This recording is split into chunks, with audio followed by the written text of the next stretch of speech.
If you train long enough, sooner or later you'll encounter something known as the training plateau. What happens at the training plateau is, well, it's actually, there's several symptoms involved. First and foremost is that the gains stop. Both muscular gains and strength gains, nothing. You're going to the gym, you're doing your regular workout, but nothing's happening. In many cases, you don't even get a muscle pump. This is followed by, because you're not showing any progress, this is followed by a type of mental burnout where you get to the point where you just don't even want to train. What's the point? You're not making any gains. Why bother? So that's a training plateau. The main cause of training plateau in most cases is overtraining. You're doing too many sets, too many reps, training much too often. Let's say too much frequency. But I'm going to get into some of the ways to break a training plateau, to get out of it, because I've encountered it myself. I've seen many bodybuilders over the years who've had training plateaus. Let's talk about some of the best ways. First thing you want to do, and bodybuilders often ignore this, one of the reasons why you slip into a training plateau is that you've gotten very routine in your routine. You're using the same weights, the same exercises, same number of reps. You're not progressive. If you're not progressive and you're not putting an overload on your muscles, how are you going to make gains? You're going to slip into a training plateau. It's that simple. The whole basis of weight training for muscle size or muscle hypertrophy is what they call the progressive overload system, where it's constantly putting increased resistance on the muscle. And there's ways to do that. I'll get into it later on. But in other words, if your training is not progressive, you're going to definitely slip into a plateau. What I would suggest, try to add a little bit more weight every second or third workout. It could be as little as a half a pound, a quarter of a pound, whatever. Try and add a little bit more weight. Let's say maybe once a week. Maybe second or third workout might be a little bit too hard to do. But you should be able to do it at least once a week if you really try. Let's say you can add weight for some reason. What you do then, add a rep or two. In other words, if you've been doing 10 reps one workout, put it in your mind that you're going to do 12 reps on that exercise for the next workout. It could be on only one set. Let's say you do 4 sets. You could save your progressive set for the last set. When I talk about training to failure, as I mentioned in the previous video about training to failure, a good idea to use the failure method is to save it for the final set. If you do 4 sets, do 3 regular sets, close to failure. But on the last set, do your train to complete failure. That's a good way to do train to failure. But you could do the same thing with the progressive system. When you add a rep or two, save it for the last set. That'll keep you progressive, and you'll keep making gains, and it'll pull you out of plateau. Another common reason for getting into a training plateau is you've lower intensity. You're not training intense enough. You have to train intensely. It goes along with overload. Overload, includes intensity, but you have to try and train as hard as possible to really stimulate the muscle. A lot of guys slip into this routine training. I mean, I see them, they're just doing this, they're not really doing any intensity. Another mistake in this regard, people won't like me saying this, but when you bring a cell phone into the gym and you do a set and you sit on a bench, like I see at Gold's Gym, 99.9% of people doing this, they'll do a set and they'll sit down or stand up. They'll take the cell phone. They're not doing anything important. They're looking at Facebook. They're looking at Instagram. They're looking at some other YouTube. Who knows? But what you're doing is you lose track of time. Some of these people I've seen rest as long as 20 minutes. The worst case scenario was just the other day. I saw a woman get under the leg press. I did chest, back, abdominals, and aerobics, and she had done 2 sets of leg press that entire time, which was an hour and a half. But she was playing with a cell phone on the leg press. Why did she come to the gym? This is the question I ask. So you have to, if you want to break out of a plateau, you got to increase your training intensity. There's ways to do that. You can decrease the rest time between sets. You could train to failure or train close to failure. But if you do go to muscular failure, you're going to have to reduce your training volume. You can't do 6 sets to failure because you'll be overtraining. You're going to have to cut the sets down to 2, at the most 3 sets if you go to muscular failure. But muscular failure is training to failure, meaning training to the point where you can't even move the weight, is one sure way to increase training intensity, and will pull you out of a rut if you have not been using a proper level of intensity. Now, on the other side of the coin, you could consider increasing training volume, but you want to be careful not to overtrain. In other words, if you want to, let's say you've been doing 6 sets per muscle, right?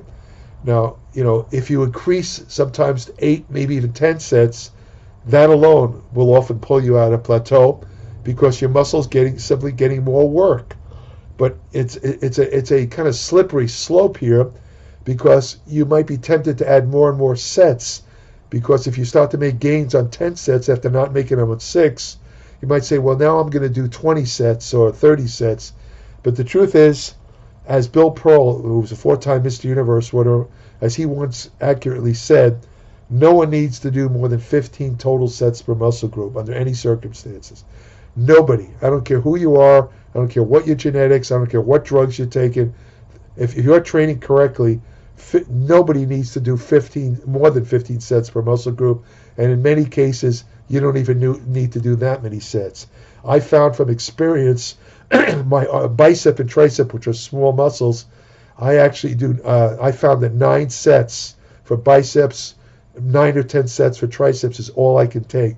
If I do any more than that, I don't feel it in the muscle, and I don't get anything out of it. I get nothing. I mean, the muscle feels dead. It's a waste of time to try and do 12, 15 sets for that small muscle. You can do additional sets for larger muscle groups like thighs and back, because they encompass a greater amount of muscle. You can do 15 sets, maybe even 18 sets maximum. But still, 15 sets is usually best. And another way to break out of a training plateau or rut is to reduce your training frequency. For example, a lot of guys, I found over the years, when I first went to a split training routine 6 days a week, back then a lot of guys were training each muscle 3 times a week. They were alternating upper body with lower body, so each muscle was hit 3 times a week. However, even though I was young and had greater recuperative powers, 3 times a week proved to be way too much for me, because I admittedly was doing anywhere from 15 to 20 sets per muscle group. So, 20 sets per muscle group 3 times a week, grossly overtraining. I had to get off it right away. I wasn't making any gains. I lowered the training frequency to twice a week for each muscle, started making gains, and that was the way I trained throughout my bodybuilding career. I hit each muscle twice a week, except for one exception, when I trained on the high intensity go to failure system for about a year in the early 70s. I did train my whole body 3 times a week. But remember, I had a day off in between. So even though I trained 3 times a week, I rested the whole body in between each workout. And I also rested on weekends. So it had enough recuperative time where I was able to train 3 times a week. And the volume was very low, never more than 3 or 4 sets per muscle group. So if you're training, for example, I've known a couple of top bodybuilders that most of their competitive careers, they trained each muscle twice a week, but now that they're older, some of these guys 50s, 60s, 70s and up, they found that they can't recuperate on twice a week. So some of them are now training each muscle once a week. So you have to judge yourself. You have to be objective. If you're not making any gains, if you're hit a plateau, training each muscle twice a week, drop to once a week and maybe that should pull you out. Another way to pull out of a training plateau is to try different exercise and angles. Now, the truth of the matter is, from a physiological standpoint, a muscle knows only how to contract one way. Bicep, here's bicep. Bicep actually has two functions. Let's say 3. One is the familiar curl. The other is to kind of go like this. And the other third function is to kind of lift it up towards your shoulder. That's the functions of the bicep. So basically, if you do a curl, you're getting the bicep. Now you have, of course, many variations of curls, incline curls, pulley curls, this and that. They don't really work the muscle that much differently. But what they do is they add a psychological impetus. In other words, they take the boredom. You can get bored doing the same exercises all the time, especially if you're not making any progress. You're not getting stronger, you're not getting muscle size. In that situation, it's a really good idea to consider switching exercises. Changing, you don't have to change your whole workout around. I've seen advice given by, I'm not going to mention names, by certain trainers where they say you should never do the same workout twice, which is ridiculous. Because the way, if you look at the way muscles function, neuromuscular, the way the brain is in tune with the muscles, it takes a little bit of time for the neuromuscular system to kind of get acclimated to an exercise. And if you change your workout or change exercise every workout, you're never going to get a chance to get acclimated to the exercise. So you're not going to get stronger in that particular exercise, and you won't make muscle gains as much. It's stupid. I mean, if you're gonna change your entire workout routine, change it about every 6 to 8 weeks. There's no need to change it any sooner than that, contrary to popular opinion. Anyone who tells you that and I can also, as a addendum, let me point out that some of the greatest bodybuilders never changed their workout routine. I'll name 2 names. Ronnie Coleman. Ronnie Coleman uses the same exercises throughout his bodybuilding career, and he uses that old cliche, if it ain't broke, don't fix it. It worked for him, so he stuck with the same exercises. Arnold Schwarzenegger, who I personally saw train many times in his bodybuilding heyday, used the same exercises all the time. Occasionally, another bodybuilder would come to town and talk him into doing a new exercise. I remember Frank Richard, an English bodybuilder, came to town, had Arnold trying one-arm dumbbell rows, which Arnold did not normally include in his back routine. Serge Nubret, bodybuilder, came from France, taught Arnold how to do a type of side lateral where you lie on your side and raise the dumbbell like that. Those were rare occasions, and most of the time Arnold used the same workout routine. And yet, if you look at photos, he definitely changed his physique quite a bit from year to year. Now, Another common problem regarding training plateau, it could relate to nutrition. If you need to, you have to ensure that you take in the proper amount of protein needed to promote the maximum degree of muscular hypertrophy. And what the science shows is that that's a range of 1.6 to 2 grams per kilogram of body weight. That's what's found to be required to promote muscle growth. 2.2 grams of the higher end equals about 1 gram per pound of body weight, which is easier to remember. The only exception is if you're dieting. If you're dieting and you restrict carbohydrates or calories or both, you want to increase your protein to as much as 3.3 grams per kilogram of body weight. And another thing you want to do is ensure that you properly space the protein meals.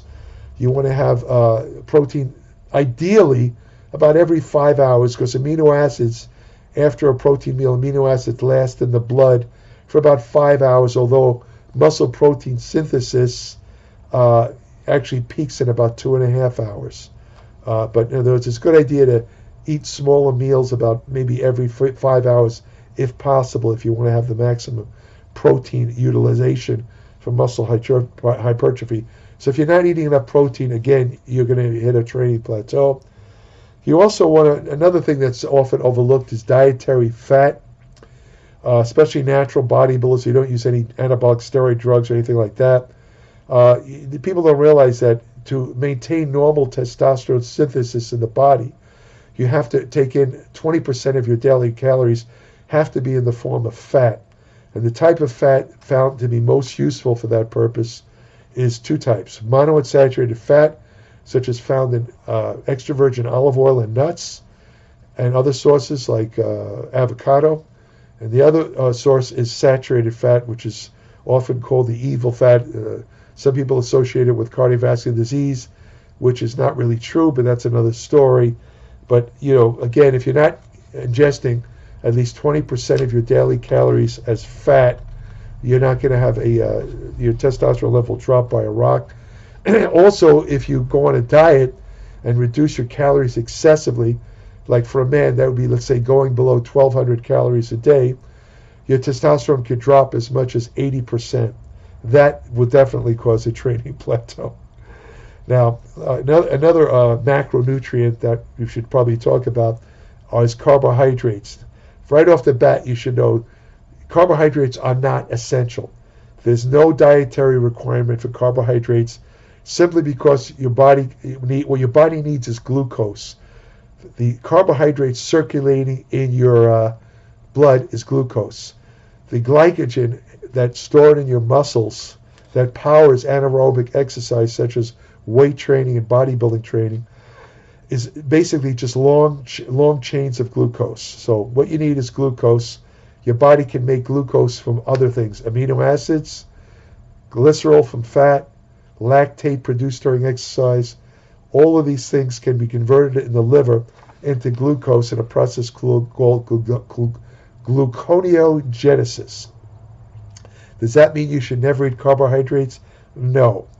In other words, you should have some carbohydrate mainly to replenish that muscle glycogen, because muscle glycogen allows you to train harder. Muscle glycogen is what gives you, each gram of muscle glycogen is stored with 2.7 grams of water. It's the muscle glycogen, that stored muscle, that gives you that familiar muscle pump you get after a nice set, that nice feeling of a muscle pump. That's related to muscle glycogen and blood perfusion through the muscle. But glycogen basically allows you to train harder. So you want to take in, you don't need to take in as much carbohydrate as generally recommended. I've seen suggestions where bodybuilders are told to take in 10 grams of carbohydrate per kilogram of body weight. That's insane. That makes no sense. When they found that 3 sets of a weight training exercise, it will use up 24 to 48% of stored glycogen. So you very rarely deplete all the muscle glycogen in a muscle, unlike endurance athletes who can deplete the glycogen. You very rarely deplete all your muscle glycogen, so you don't need to eat as many carbohydrates as an endurance athlete. That makes no sense at all. It's just not necessary. You probably want to get, if you're really training hard, maybe about 3 grams of carbohydrate per kilogram of body weight. Nobody really needs any more than that. But what I do suggest is that you avoid always all refined carbohydrates, which basically is defined as carbohydrates devoid of dietary fiber, sugar, candy, ice cream, all that crap. That's not going to help you at all. It's going to cause too much of an insulin release. If anything, it'll encourage body fat. Instead, your source of carbohydrates should always be natural carbohydrates such as fruits and vegetables and grains that contain dietary fiber. You also want to prevent or get out of a training rut or a plateau. You also want to ensure that the rest of your nutrition is balanced and complete. In other words, if you're not eating all the necessary foods to provide all required essential nutrients, vitamins, and minerals, you probably want to supplement. That's what supplements are for. Supplements are to supplement what's missing in your diet. So you have to be objective. I don't know, the diets vary. I couldn't give you a general idea of which supplements you need. You'll have to do that yourself. You'll have to look at your diet, see what's missing. Some people aren't getting enough vitamin E. Some people aren't getting enough vitamin C. If, for example, they don't eat fruits or fruit juice, then you might want to consider taking a vitamin C or E supplement. I generally recommend people to take a good vitamin mineral supplement just to ensure that you're getting all the necessary vitamins and minerals, because you have to eat a huge variety of foods to get all those vitamins and minerals. It's easier to just, eat. I'm not saying not to eat a variety of foods, but just to ensure that you get the essential nutrients, consider taking a vitamin mineral each day. I recommend that for everybody. Some vitamins are almost impossible to get out of foods, like vitamin D. Unless you go in the sun for 20 minutes every day, the sun has to be the right place in the sky. You can't have dark skin. You can't be old. You can't be fat. Then you won't get vitamin D from the sun. So you can get it from a little tiny pill that'll give you all the vitamin D you need. You take it with a meal containing fat so you can absorb it. If you're not already doing it already, a good way to get out of a training plateau is to start supplementing with creatine. Creatine is probably the #1 bodybuilding supplement. There's no doubt, there's not the slightest doubt that it definitely works for 80% of people that use creatine supplements. The 20% it doesn't work for are usually people that eat a lot of meat, because creatine and certain types of fish, which is rich in creatine, their muscles already have a good amount of creatine. They won't get much from creatine.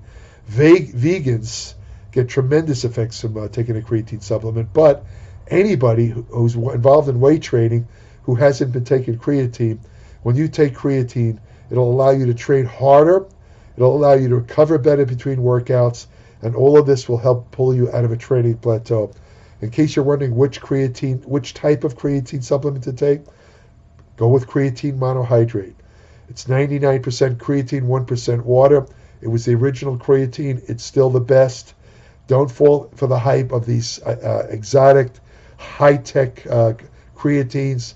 There's no evidence, none, that they're any more efficient than creatine monohydrate. The main difference between the two is that the high-tech creatines are about 5 to 10 times more expensive. Save you money. Another thing that's overlooked and can cause a training plateau, this is very overlooked, is sleep. If you don't get enough sleep, you're not going to make the gains. You have to get sleep. Your body doesn't. Remember this. Your muscles don't grow when you're training. They grow when you're resting. Sleep is your main source of rest. Growth hormone release peaks during the first 90 minutes of sleep, what they call stage 4 sleep. If you're not getting at least 7 hours of sleep a night, you're doing yourself a disservice, and you're not going to, and you can fall into a training plateau. Another thing you want to avoid is excess cardio. There's nothing wrong with doing cardio. In fact, I strongly recommend it. Weight training affects your heart. It does help your heart, but it's not as good as cardio for working your heart. Cardio is a little bit better than weight training for oxidizing body fat. Of course, most bodybuilders know that, but you don't want to get excessive. I've heard of bodybuilders doing 4 hours of cardio, 2 hours of cardio. It's ridiculous. Unless you're training for an ultra endurance event, there's no reason to do more than 30 to a maximum of 45 minutes of cardio per session. If you're in a hurry, if you don't like doing cardio, you can do high-intensity interval training, where 20 to 25 minutes of that type of cardio equals 90 minutes of steady-state cardio. Another way to get out of a training plateau is to try to use a couple of high-intensity training techniques if you haven't used them. For example, drop sets, where you're doing a set and let's say you've reached your maximum reps, you reduce the weight by 5% or so, continue doing more reps. Reduce the weight again, continue more reps. This is a very intense way of training. Definitely could pull you out of a training rut. Other intensity techniques include supersets, where you do two exercises one after another with no rest. Rest pause, where you do a repetition. You hold it for a second, maybe a couple of seconds, then do it again. The couple of seconds allows enough recuperation where you can actually do more reps and you can actually gain, and it'll bring you out of a training rut. Another thing that's very often overlooked is eccentric or negative contractions. It usually involves the lowering of a weight.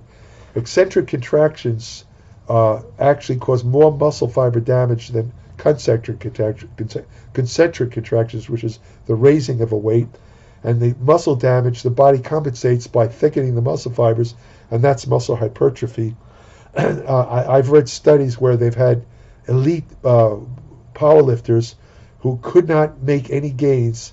They put them on a negative emphasis or eccentric emphasis routine where they were able to break out of training ruts.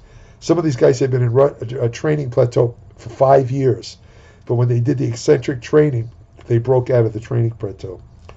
And finally, if worse comes to worse, and you just have to do something, just take a week off.